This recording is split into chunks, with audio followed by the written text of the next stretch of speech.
안녕하세요. 최신 증권사 분석 자료, 그 핵심을 파고드는 시간입니다. 네, 안녕하세요. 오늘은 한국 타이어 앤 테크놀로지를 다룬 최근 리포트, 이걸 좀 집중적으로 분석해 보려고 하는데요. 마침 2분기 실적 발표 이후에 나온 자료라서요. 아, 시기적으로 딱이네요. 네, 게다가 한온 시스템 인수라는 아주 큰 변화도 있었고 또 새로운 배당 정책 발표까지 맞물려서 살펴볼 내용이 정말 많습니다. 맞습니다. 이게 단순히 지난 분기 성적표만 보는 게 아니라 한국 타이어의 현재와 미래를 가늠해 볼 만한 그런 중요한 단서들이 많이 남겨져 있거든요. 그렇죠. 인수합병으로 사업 구조도 바뀌고 그러다 보니 가치 평가 방식도 달라지고 또 투자자들이 관심 많은 주주환원 정책까지. 네, 이 복합적인 상황을 증권가에서는 어떤 시선으로 보고 있는지 그걸 자세히 들여다보는 시간이 될 것 같습니다. 좋습니다. 그럼 가장 기본이죠. 실적부터 한번 짚고 넘어가 볼까요? 8월 14일에 분기보고서 나왔고 21일에 컨퍼런스 콜이 있었고요. 네, 이 증권사 리포트를 보니까 2025년 2분기 실적 지역별로 보면 유럽이랑 기타 지역 매출이 괜찮았네요. 전년 동기 대비 각각 12%씩 늘면서 성장을 이끌었다고 하고요. 오, 12%면 상당한데요? 네, 북미는 3%, 중국 1%, 그리고 내수 시장인 한국도 9% 성장. 전반적으로는 성장세를 이어가는 모습입니다. 그렇죠. 일단 외형 성장은 분명히 긍정적인 신호인데 리포트가 조금 더 주목하는 부분은 아마 질적인 측면, 그러니까 수익성 관련된 내용인 것 같아요. 맞습니다. 딱 그걸 짚어주시네요. 특히 북미 시정 데이터가 좀 흥미로웠어요. 고인치 타이어, 그러니까 직경 18인치 이상 되는 좀 크고 비싼 타이어 있잖아요. 네네, 부가가치 높은 거요. 그 판매 비중이 58.7%까지 올라왔다고 합니다. 이게 전년 동기 대비해서 5.9%포인트나 상승한 수치라니까 상당한 변화인데요. 네, 바로 그 점이 아주 중요합니다. 보통 고인지 타이어가 일반 타이어보다 당연히 판매 가격도 높고 그 마진율도 좋거든요. 그렇죠. 그래서 북미처럼 이렇게 큰 시장에서 고인치 비중이 는다는 건 곧바로 회사의 수익성 개선에 기여할 수 있다. 이런 의미로 볼 수 있습니다. 아하. 단순히 매출만 늘어나는 게 아니라 이익의 질 자체가 좋아지고 있다. 이런 신호로 해석할 수 있는 거죠. 그렇군요. 게다가 고인치 타이어는 주로 좀 고급 차량이나 SUV에 많이 장착되니까 브랜드 이미지를 좀 고급화하는 그런 효과도 무시 못하고요. 아, 단순히 많이 파는 것 이상으로 비싸고 좋은 걸 더 많이 팔게 되었다. 이게 핵심이군요. 북미 시장에서의 변화가 아주 인상적이네요. 그럼 중국 시장 쪽은 좀 어떤가요?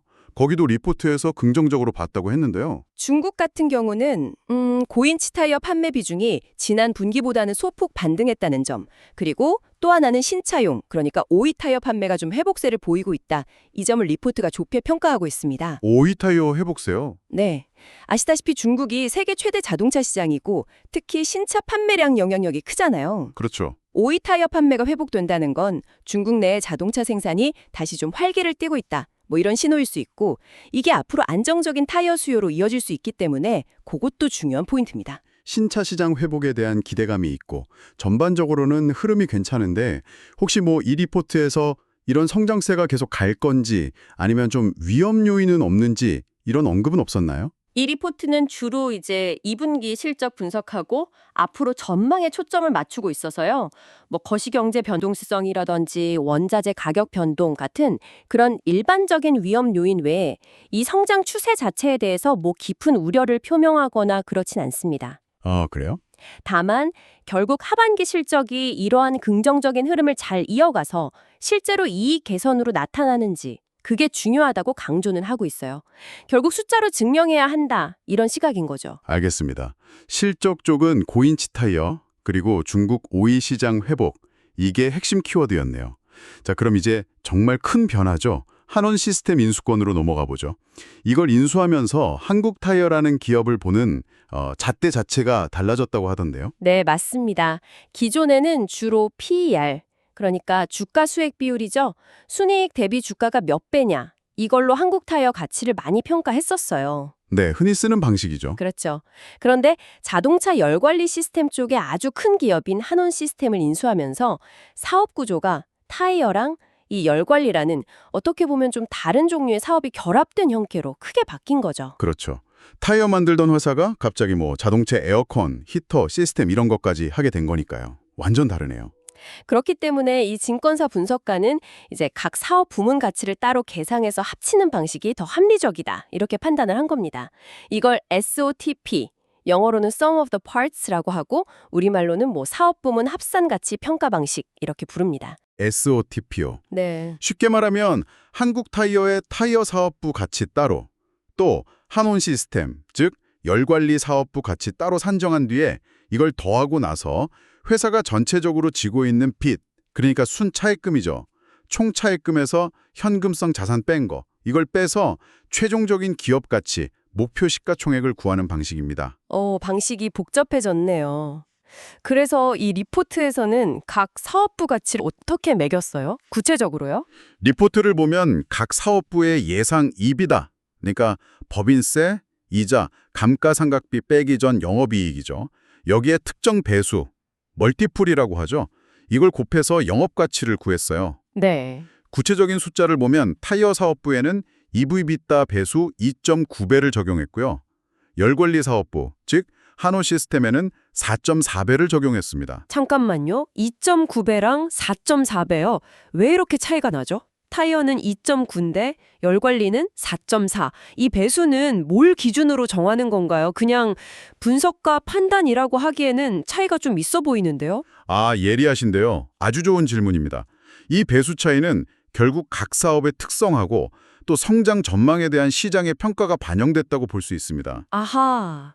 일반적으로 타이어 산업처럼 안정적이긴 하지만 상대적으로 좀 성숙한 시장으로 평가받는 사업에는 좀 낮은 배수를 적용하는 경향이 있고요. 네. 반면에 한원 시스템이 하는 이 열관리 사업은 특히 전기차 시대로 가면서 배터리 열관리라든지 실내 공조 시스템, 이런 중요성이 점점 커지고 있잖아요.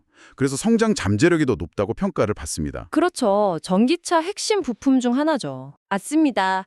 그래서 더 높은 미래 가치를 인정받아서 좀 더 높은 배수가 적용되는 거죠.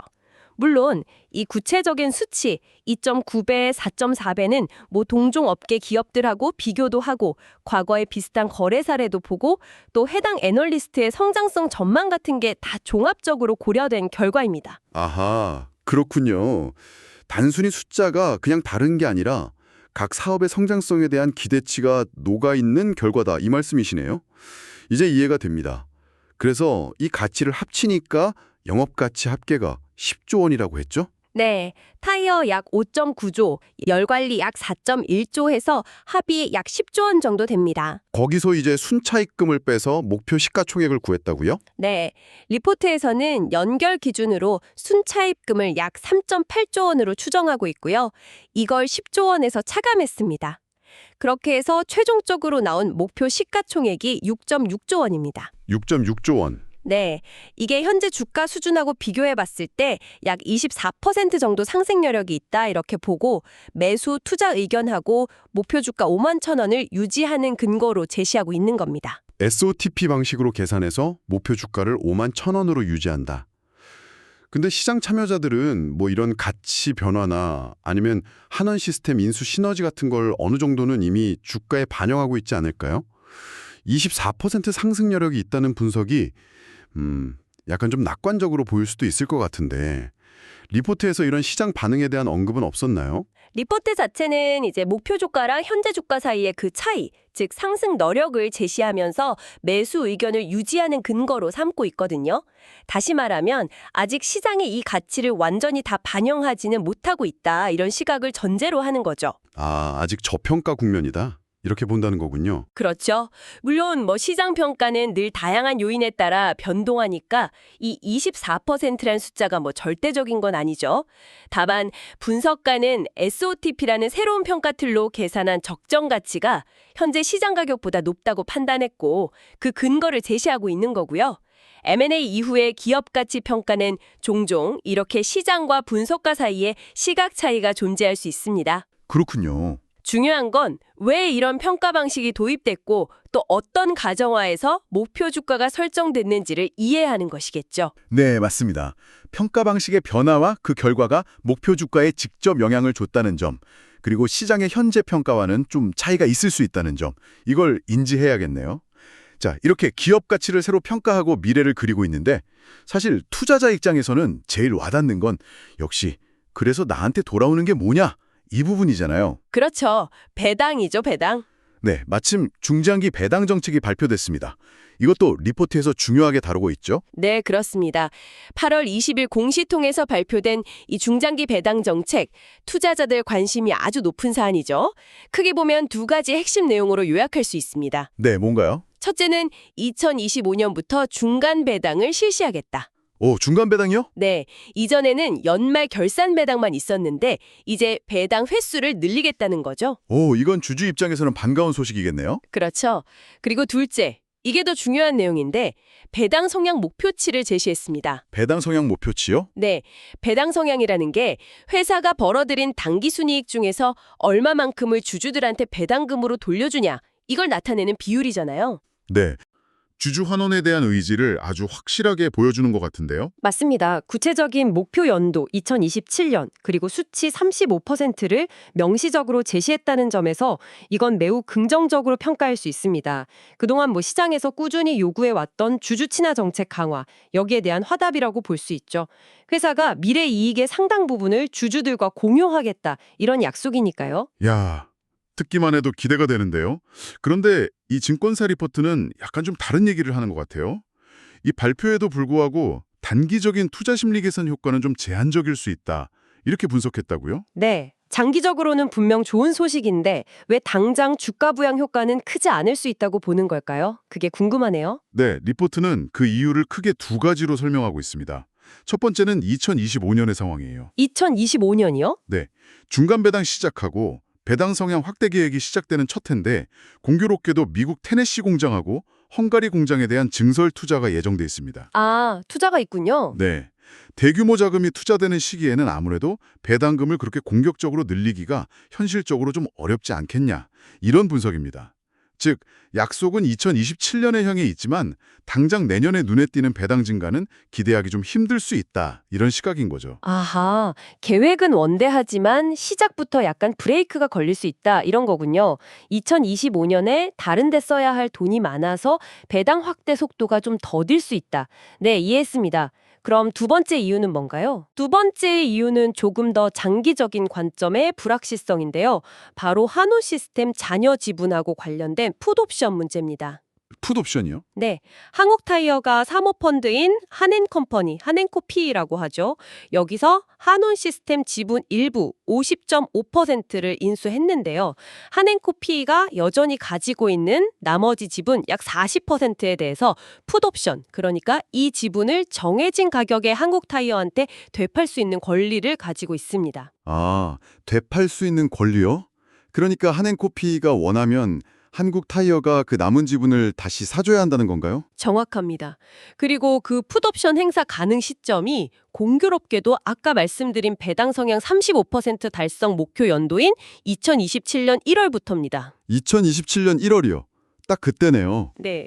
만약에 한앤코피가 이 권리를 행사한다, 그러면 한국타이어는 주당 5,200원에 약 5,872만 주를 사줘야 하거든요.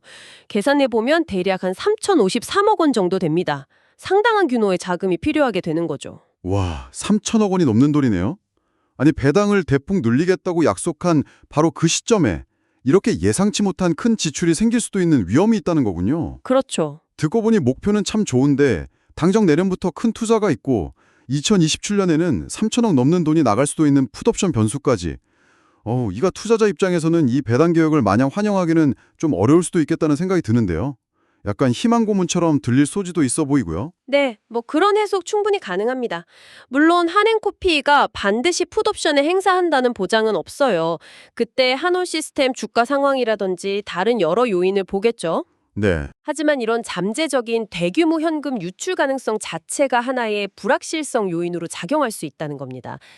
따라서 증권사 리포트는 이 장기적인 배당 확대 약속이라는 긍정적인 면과 함께 단기적인 투자 집행 부담, 그리고 미래의 잠재적 풋옵션 행사 리스크라는 현실적인 재앙 요인들을 좀 균형 있게 봐야 한다, 이렇게 지적하는 겁니다. 균형 잡힌 시각이네요. 네.